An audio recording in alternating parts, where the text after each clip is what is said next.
Well, hello there, folks, and welcome back to the Whiskey Friend with me, Alan. New week, new video, brand new whiskey. So I'm loving the fact that I'm able to bring this one to you guys. It's the brand new release from the Glen Scotia distillery. It is the Icons of Campbeltown, and this is a 12-year-old, 11 and a quarter years in ex-bourbon barrels, and it's a finishing period of 8 months in Palo Cortado sherry casks. Beautiful, beautiful packaging, beautiful box, lovely, lovely jubbly. But it's not all about the packaging in the box. Is the whiskey any good? So I'm going to hopefully share that one with you today, guys. I picked this up last week, spent a few days with it, got acquainted with it over the weekend, and I thought, let's dive in. If you're a regular to the channel, guys, you'll know that I've just reviewed the Glenmorangie 12-year-old in Palo Cortado. Look at those beads, guys. It's beaded all over that straight away. So there's a wonderful bead on it. Colour-wise, it's a deep, rich mahogany, maybe a little bit of amber thing going on, and I think there's a little bit of a pinky red hue coming across it. So colour-wise, it looks absolutely fantastic, and it beads up well.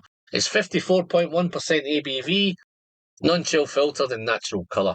And as I say, it's Campbeltown whiskey, so I'm really looking forward to sharing this one. The Palo Cortado, I just did that one in the last video, guys. If you've not managed to catch that one, I will pop a link above. Just a quick one regarding this Icons of Campbeltown season. What's that all about? Well, it's you see the Campbeltown cross. So apparently over the decades and over the centuries, there's lots of chit-chat going on, lots of sightings going on, and one of the ones is, the first one really is the MERMAID. There's lots of talk of a MERMAID in Campbeltown, and this is paying homage to the MERMAID of Campbeltown. So this is the first one in the series. I believe there's going to be 5 of them, and to be fair, guys, it does replace these. It replaces the Glen Scotia seasonal releases.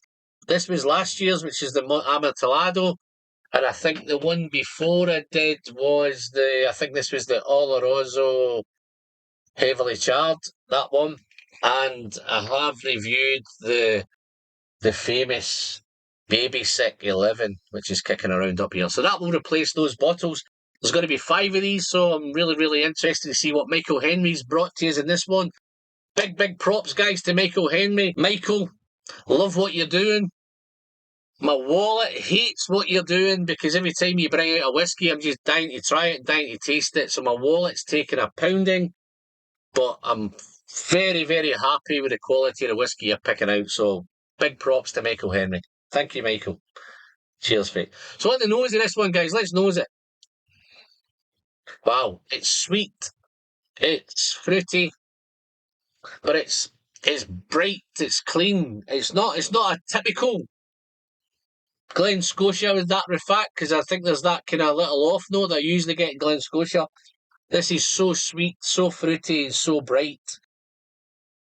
But at the same time, it has that maritime sea breeze, sea salt, a little bit of seaweed going on, but it's covered in this kind of fruity, maybe even some sort of furniture polish, some sort of varnish, some sort of adhesant going on in there, but that's in behind the fruit. The fruit, it's a little bit of orange there, a little bit of apple.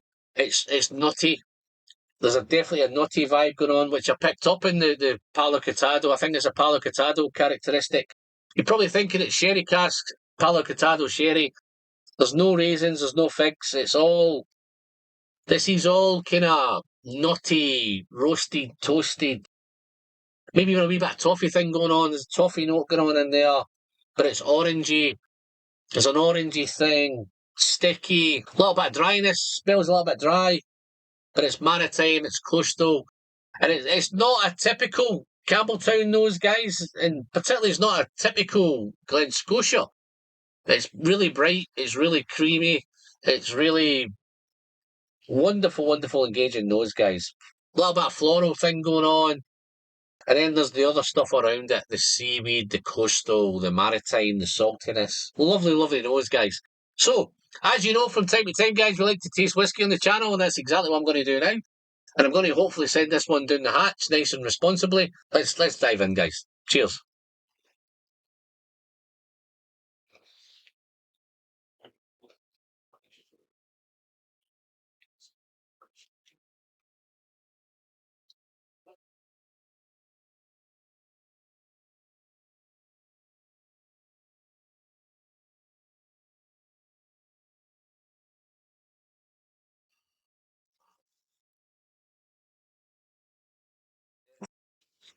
So,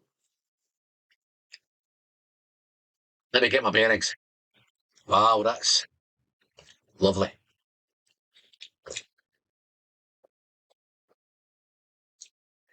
As you can see, guys, I've dived in with some water straight away. On the arrival of this, it's punchy, it's 54.1, you know it's cast strength, but it's a little bit of dryness. The dry doesn't kick around very long. It's really, really mouth coating. It gets in everywhere. You can feel it clinging to your teeth. That little bit of dryness is there, and then your next breath becomes so mouth watering. Really, really nice. That texture, that oily palate, that oily texture, that thick, creamy sherry arrival. You know it's a sherry, guys. Husks things up. It's a bit pie, a bit tarty, maybe some apple pie, maybe a little bit of red fruit pie in there, but it's more the apple rather than I think there's a little hint of red fruit in the back. But it's salty, that typical Glen Scotia characters there, that saltiness, that maritime, that comes through. But then as you really go through the mid palate, it becomes so nutty. Nutty, roasted nuts, toasted nuts, and it's getting spicier as it develops. So the spice, the different, there's a difference here, guys, on the nose. The nose is so bright and fresh and clean. The palate is much more darker, thicker. It's not as sweet, and there's no sweetness at all now on the palate. It may come in a wee bit sweet on arrival, but the sweetness goes away very quickly, and a more kind of savoury note comes in, a more kind of nutty, dry roasted nut, toasted nut. It gets spicier, so those lovely bacon spices come through. And then as you're heading to the finish, there's some lovely, lovely toffee notes come in. Heading in is a wee bit more savoury. So the finish is spicy, nutty, and savoury on the finish. It's long, it's warming. Finish is great. So this whiskey comes through in phases, guys. They're so different from the nose to the palate to the finish. It comes in levels. Bright, fresh, clean, fruity nose, lovely, engaging, diving all over it. Wow, this is awesome. Would never have picked it as a Campbeltown blind. Then you hit it into the palate, it becomes bang, Campbeltown, coastal, maritime, nutty, spicy, little hint of fruit, little hint of marmalade, little hint of maybe a little bit of jam, but it's very, very in the back there. So coastal, heading to the finish, long, warming, spicy, nutty, savoury finish. Super. But as you can see, guys, I've just popped a wee bit of water in there. I'm going to try and do a wee bit more water. Guys, hit me up on the comments and say, why don't I put water in it? So I'm going to try a wee bit more water in going forward. So I've tried it in this, so let's see what the nose does. So there, the nose with the water. When we said earlier on that we didn't get that Campbeltown thing, the Campbeltown thing comes out now with the water. It becomes that typical Glen Scotia character that I find. It's that famous baby sick note that I pick up in Glen Scotia. Now we have it. It's not proper baby sick, but it's that little kind of off note, little bit of lactic note that I get from Glen Scotia. And it's very, very fine here in the. I got it big time on the 11. I got it a little bit on the other 12s the last 2 years. And if I do a Glen Scotia blind, and I usually get it in most Glen Scotia, it's my go-to Glen Scotia note, which is that little lactate note. There's a little bit here. Tiny, tiny little bit, guys. It's there. So that brings out with the water. The water brings it out. So if you don't like that off lactate note, then you might not want to put water in it. But if you want that funky thing from Campbeltown, then yeah, you'd add the water. Yeah, it's becoming a wee bit more spicier with the water as well, so the spice comes through. Let's do a quick sip.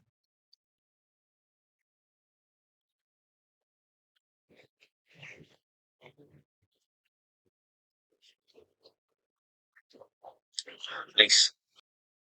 Takes a wee bit of the punch away with the water. If you don't like those high ABV cast strength whiskies, then you might want to add some water.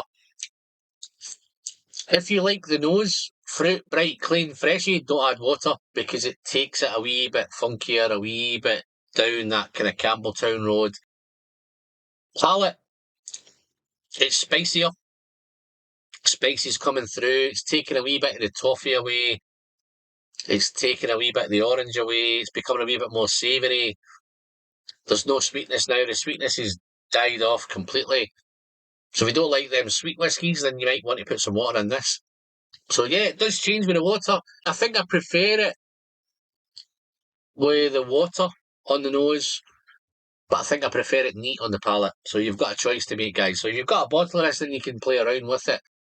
It's one of them, guys. If you manage to pick this up somewhere and get a play around with it, then certainly do that. Finish. It's still long, it's warm, and it's fantastic. So yeah, what a whiskey! Fantastic. Well done, Michael. £90. It's £90 a bottle. So we're thinking now we're at the 12-year-old whiskey. Yes, it's cask strength. I've just picked up the Boona cask strength again. It's £90. So it seems to be falling into that price bracket. I think we're looking for cask strength whiskies. Naturally presented, I think we're having to pay that kind of 70, 80, £90. Would I like it? Am I happy at 90? I would love it at 65 to 75. That's where I'd like to see it. But I understand that prices are going up. It's a fact of life. There's nothing we can do about it. And I do think Palo Cortado casks, I may be wrong, but I think they might be a wee bit more expensive to pick up. So yeah, I've picked up the 12-year-old Glenmorangie at 65, retails at 75. I got a deal on that. So there is a jump from those. But it's one of those, guys, you're going to have to make those choices yourself if you're prepared to pay the money. If you can't do the 90 quid, then you're not going to buy it. If you're able to do 90, then you might be worth. It's certainly worth picking up at £90, guys. So I've picked a couple of bottles up. I've dived in. I've put my cards on the table. Score-wise, I'm going to score this at 92 out of 100. I'm loving it. I think it's one of those, when I originally got it on the neck pour was a wee bit kind of underwhelming. But after spending the weekend with it, it definitely grows and it gets better. And I'd love to see this one when it gets halfway down the bottle because I think it's going to be spectacular. I think it's a grower. I think it will grow on you, this whiskey. So by all means, guys, if you get the chance to pick this up, it's £90, $90, euros, all that kind of stuff. I think in different markets, global markets, there may be price differences. That's the Glen Scotia 12-year-old Icons of Campbeltown, release number 1, the MERMAID. 92 out of 100. Guys, if you've liked the video, give me a thumbs up. If you've hit that subscribe button down below, then thank you very much. If you've not, you may want to dive in. It's just down below there. It still doesn't cost you anything. It's still completely free. And you're still helping the channel massively on its way to the magical 7K, guys. So I'd love to get there. I do have a beautiful little bunch of Patreons going on, guys. If I have a Patreon page going on, I have a channel memberships going on. If you feel you want to help support the channel, you want to buy me a dram, you want to help support the channel by diving into Patreon, I'd love you to go and have a look. No pressure, folks. If you want to join up, I'd love to have you on board. Join that beautiful little merry bunch of whiskey misfits that I have on my Patreon page. That'd be great. But I'm Alan. I'm the Whiskey Friend. Until the next time, as always, the pleasure is in the sharing. And don't forget to send some great whiskey straight down the hatch. Nice and responsibly, of course. Cheers now. Until the next time, guys. See you soon.